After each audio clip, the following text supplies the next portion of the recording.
Hola amigos, bueno, eh, hoy vamos a empezar, voy a empezar, pues voy a dar comienzo a un nuevo ciclo interminable de las derrotas que los hijos de la Gran Bretaña, lo voy a decir por última vez, que se os quede grabadito y pasándolo de uno a otros. Cada vez que escuchéis la Gran Bretaña, traducirlo como hijos de la gran puta, han sufrido a lo largo de su historia. Pues bueno, este es el primer capítulo. Y como digo, es interminable, porque la Gran Bretaña tuvo que inventarse y sacarse de la manga y un montón de cientos de millones de dinero, de libras esterlinas y de oro,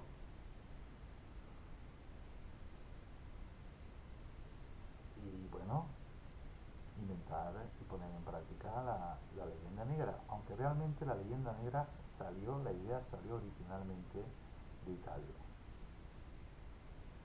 De ahí pasó pues a los territorios pues de la Germania, que era, eso era España, a Países Bajos, que era España, que ahí era donde el Imperio Español tenía sus imprentas. Era una manera de darles a vivir, trabajo y dinero a esas familias, porque se dedicaban a todos los libros que, fijaos, había libros hechos a mano, pues a imprimirlos.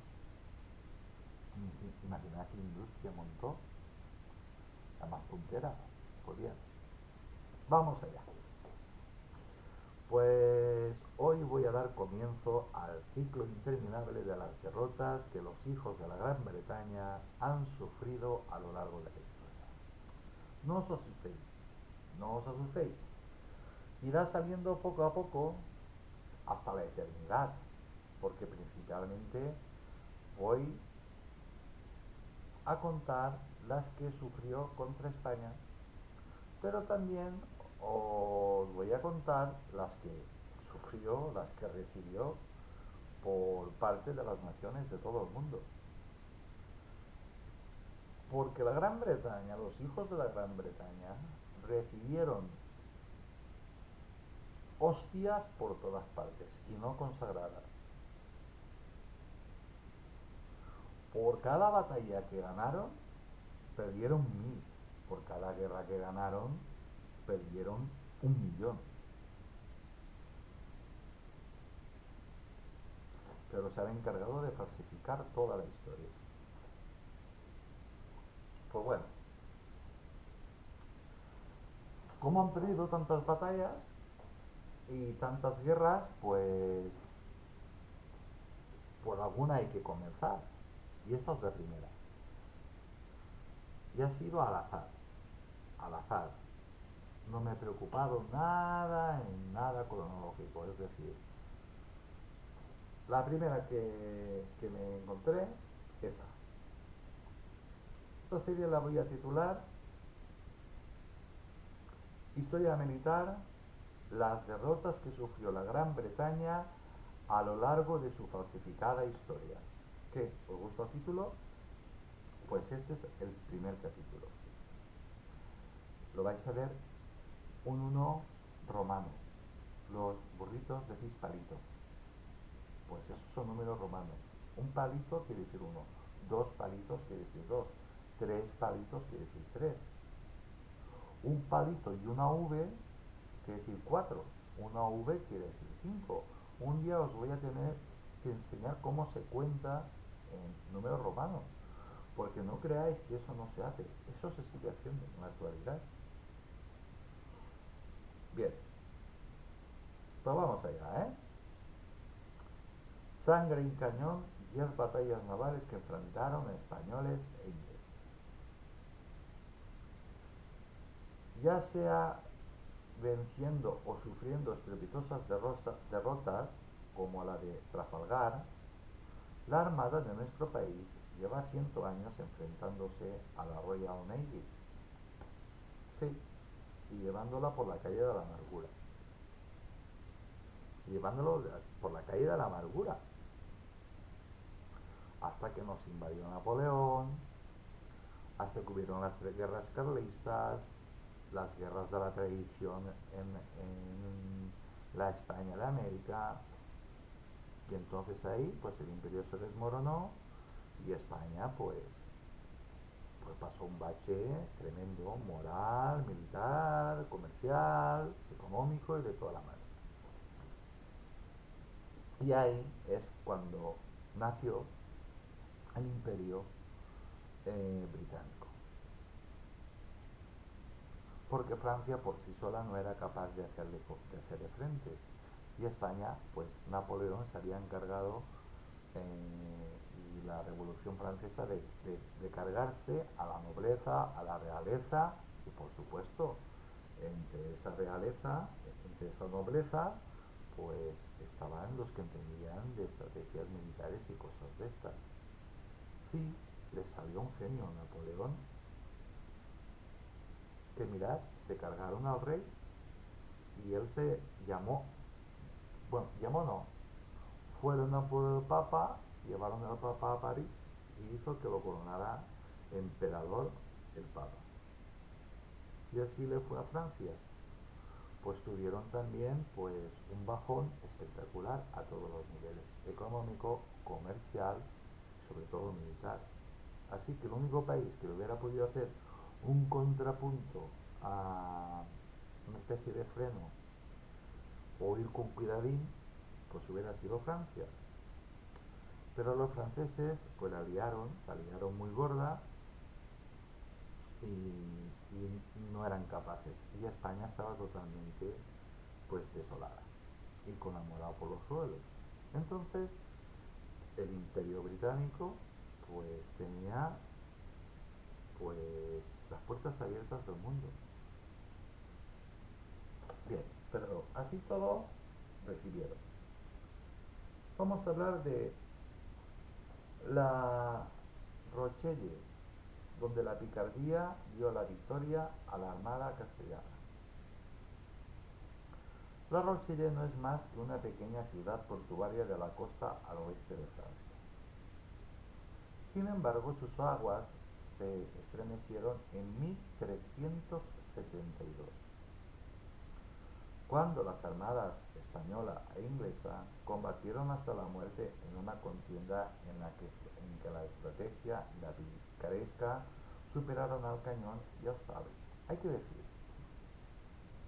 que todo esto que estoy contando es previo a todo lo que he contado antes, ¿vale?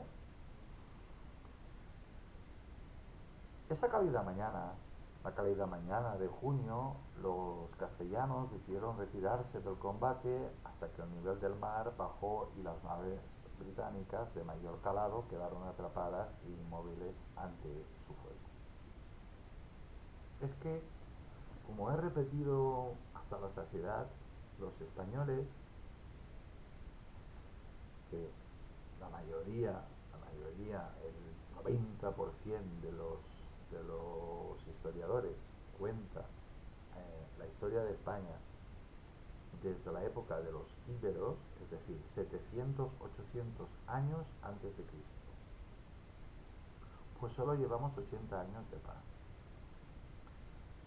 Eso quiere decir que España es un país de guerreros, de luchadores. Y para luchar necesitas saber construir armas. Somos un país que construimos armas muy buenas, las hemos construido siempre,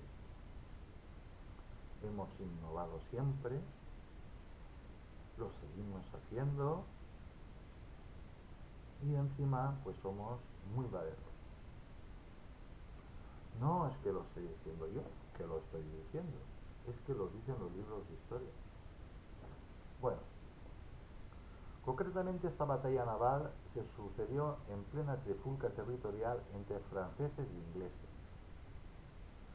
quienes, aunque tenían intención de acabar su enfrentamiento en un par de meses, acabaron combatiendo durante más de un siglo en la conocida como la Guerra de los 100 Años. Es decir, que los ingleses eran, que han tenido muchísima suerte, la verdad. Yo creo que es el país que más suerte ha tenido del mundo, más afortunado del mundo. Porque yo no entiendo este país como aún sigue existiendo. No lo entiendo, no lo entiendo, la verdad. No lo entiendo. Ha tenido pues a la fortuna de su lado, a Dios de su lado, o al clima y a la naturaleza de su lado. De su lado, de verdad. Porque es increíble que estas islitas, que ya os explico, que os he explicado muchas veces, pues nos va a pasar un país ahí, una islona impresionante, no, no. El archipiélago balear es tremendamente más grande que las Islas Canarias, perdón, que las Islas Canarias, que las islas de la Gran Bretaña, pero tremendamente más grande. Mallorca es más grande que la isla más grande de la Gran Bretaña, la isla de Mallorca. Sin embargo, tú ves ahí, aquello parece un continente, pues no. Yo buscaré un día un mapa real de los países reales, porque ¿sabéis cómo está? Eso es un comentario, obviamente. ¿Sabéis cómo está confeccionado el mapa mundi y los mapas desde hace muchos años? Pero eso desde hace muchísimos años, no de ahora. Ahora más. Pero desde hace muchos años, depende de la importancia que sea el país, es más grande o más pequeño en la Tierra.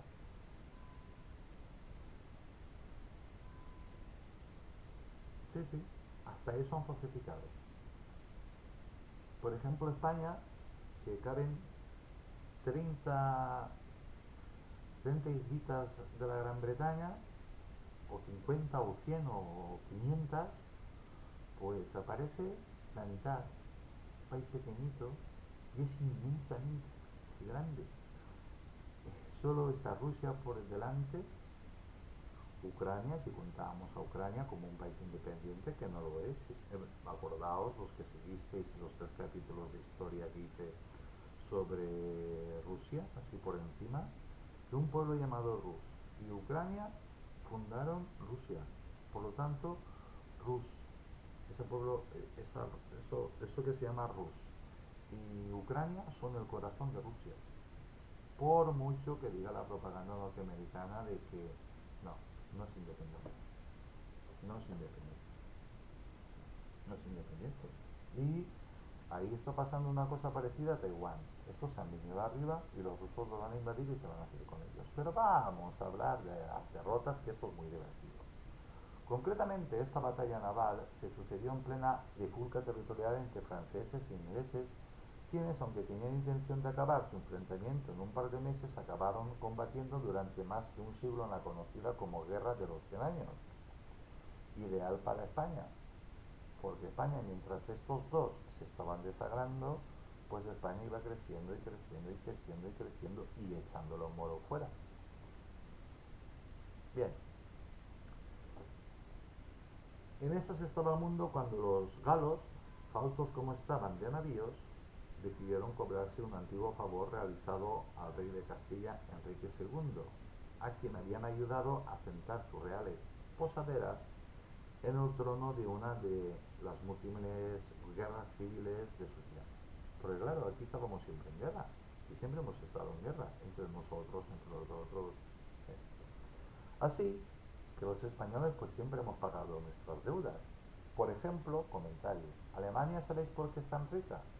Porque nunca ha devuelto un céntimo, así que no le pidáis. Si algún alemán os pide dinero, no se lo deis, porque no os lo van a devolver. Bueno, y eso no lo digo, lo estoy diciendo yo, pero eso lo dice la historia. Continúo con el tema, que es interesante. Así, haciendo válido como nunca el lema de hoy por ti y mañana por mí, Francia ordenó al monarca español atacar con su armada La Rochelle. en ese momento en manos inglesas a pesar de estar en pleno territorio franco-francés. Los preparativos. En virtud de su deuda, Enrique, el rey Enrique, decidió enviar una flota formada casi exclusivamente por galeras. Buques a remo de poco calado consistentes en una plataforma sobre la que se ubican cientos de soldados. Bueno, esto era con lo que habitualmente la Armada española utilizaba para el Mediterráneo. Aún no se había descubierto América ni nada. El Mediterráneo es un mar muy tranquilito, aunque cuando se revuelve, cuidado con él. De hecho, el mar Mediterráneo, los fondos del mar Mediterráneo están llenos de buques de todas las épocas de la historia ahí hundidos. No recuerdo cómo se llama. ¿Cómo se llama eso? Los buques esos que están hundidos. Bien, si me acuerdo yo lo digo. El mando del mismo fue entregado a Ambrosio Bocanegra, casi nada, un experimentado marino que se había convertido en soldado a base de espada y sangre luchando contra los moros. España no va nunca con bromas. Por su parte, cuando recibieron las noticias del asalto de los ingleses, armaron una flota para interceptar a los castellanos. Los ingleses inmediatamente se enteraron porque aquí había espías, igual como nosotros teníamos espías en todas partes, ellos también. Eso existe en la realidad. Fin del comentario. A Eduardo de Inglaterra le importaba la conservación de aquella fortaleza por mucho que le costara, y así reunió naos, soldados y provisiones y dinero, confiando la expedición a su yerno Juan de Aspin, conde de Pembroke. Con todo, y como bien señala el experto en sus escritos, no existe cohesión entre los historiadores a la hora de determinar el número de buques que batallaron aquí. Algunos escritores de la época componen a la Armada de Castilla de 40 naos gruesas y de 13 barcos, mientras que la historia belga habla de 22 navíos españoles. A pesar de ello, bueno, hay que decir que entonces Bélgica no existía, ni como Bélgica ni como nada, ¿vale? Existían tres países en Europa, tres países formados. Eh, los hijos de la Gran Bretaña, Francia y España. Y después estaba, pues, los estados pontificios, es decir, Roma, lo que es el Vaticano y Roma. Ya está, no existía nada más. A pesar de ello, la versión más extendida es que la flota castellana estaba formada por una veintena de galeras, mientras que por parte de la iglesia se desconoce la cantidad total de navíos. Lo que sí que se sabe es que lo que mandaron los ingleses eran más, muchos más, triplicaban o duplicaban a los españoles. Una idea que valió la batalla. Según la mayoría de las crónicas, los ingleses fueron los primeros en arribar a La Rochelle, lugar en que se prepararon para no dar cuartel a la Armada castellana. Ambas fuerzas se avistaron por primera vez el 22 de julio. Como veis, en España no se tira nada, se guarda todo en la historia. En cambio, que los marinos y oficiales británicos ansiaban cruzar sables y derramar sangre española, aquel mismo día Bocanegra decidió, para burla de sus enemigos y de sus propios soldados, llevar a cabo una curiosa táctica. Bocanegra era un tío súper listo, cansado, un gran marino y cansado de guerrear contra los moros, contra los piratas y contra todo lo que se encontraba. Pues el tío, ¿qué hizo Bocanegra? Pues hizo dar velas y retirarse de la batalla, de la contienda, entrecomillado.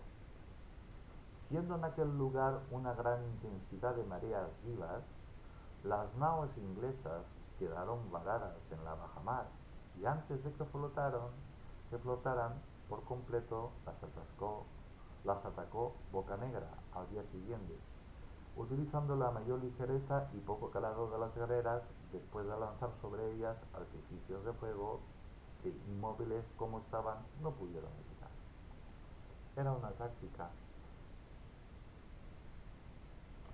Bocanegra era tan buen marinero que conocía perfectísimamente el fondo del mar, cómo era aquello y cosas de estas, porque una persona cuando va a la batalla tiene que saber en el terreno que vas a luchar, en este caso en el mar que vas a luchar, cómo es el puerto. Y Bocanegra se enteraría por los franceses de que aquello pues tenía muy poco calado y que los buques ingleses seguro se quedarían atascados. Eso Bocanegra lo sabía. Los soldados españoles no, los marinos españoles no, porque él no se fiaba de nadie. Y los ingleses tampoco, porque se quedaron allí pues embarrancados. Imaginad barcos a vela embarrancados y que te lleguen las galeras, que no tienen nada de calado.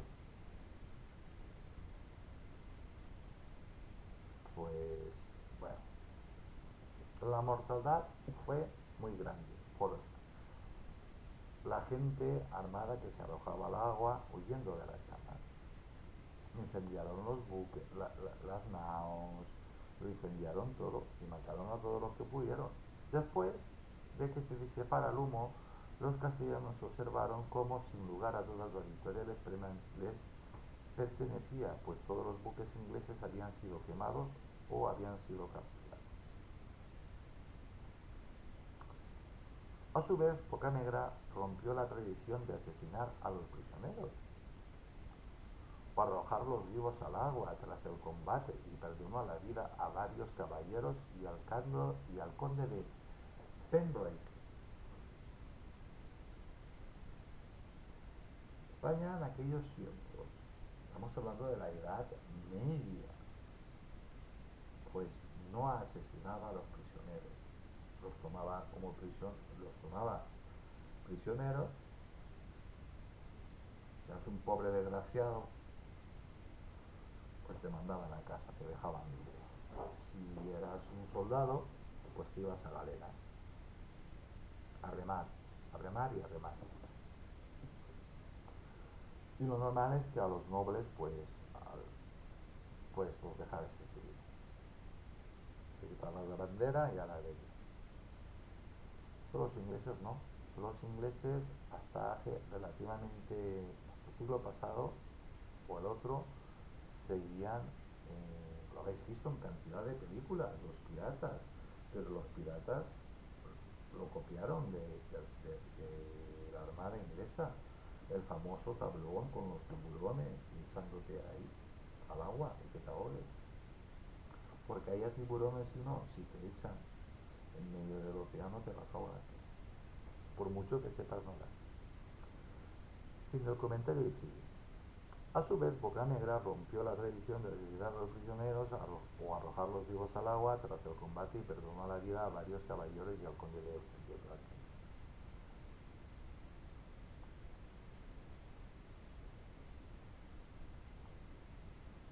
Pues ala, le pegó un repaso Bocanegra que los dejó tiesos. Toda la armada que había mandado la Gran Bretaña para hacerle frente a la flota castellana, que era tremendamente pequeñita, pues terminó pues en llamas, hundida y capturada. Pongamos que la mayoría de los soldados muertos, los pocos que sobrevivieron a galeras, y 3 o 4, pues, ala, podéis iros. Que vais y lo cascáis. Ya está aquí. Hasta aquí. Como veis, eh, han recibido por todas partes desde el principio de los tiempos. Porque esto, como habéis visto, esto sucedió, voy a buscar la fecha, estoy tirando hacia arriba, esto sucedió en 1372. En 1372. 1372. Alta o baja Edad Media, como queráis llamarlo.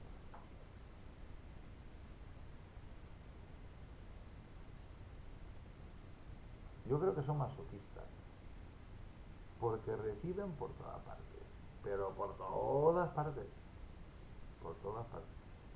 Pues bueno, hoy hemos inaugurado pues una serie que se llama Historia Militar, las derrotas que ha sufrido la Gran Bretaña a lo largo de su falsificada historia. Este es el capítulo 1, digamos que es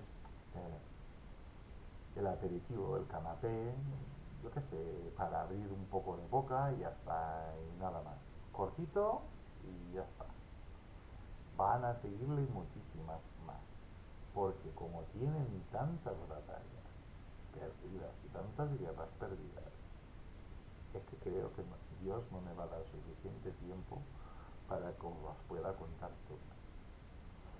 Y esto es divertido porque han recibido, vais a ver lo que han recibido y les voy a sacar los colores. Bueno, como no tienen vergüenza, ellos sí que aquí los vemos y les llamamos, mira, una gamba, un guiri, porque nosotros nos llamamos ingleses, les llamamos guiris. Mira, un guiri, porque se ponen rojísimos del sol, rojísimos. Es increíble. Pues nada, y siempre van borrachos. Pues hasta aquí, amigos. Pues historia militar, las derrotas que ha sufrido la Gran Bretaña a lo largo de la falsificada historia, sobre todo contra España. Pero también van a salir, mirad, tengo preparada una que esa ya es de vergüenza. De vergüenza para ellos, ¿eh? De vergüenza para ellos. Ellos, fijaos, si están avergonzados y cosas de, esta, de lo que les pasó, que se pasaron después un montón. Eso es lo que tienen, que después se pasan un montón. Después se pasan un montón. Se pasan un... Pero se pasan, quiero decir, son tremendamente crueles y vengativos.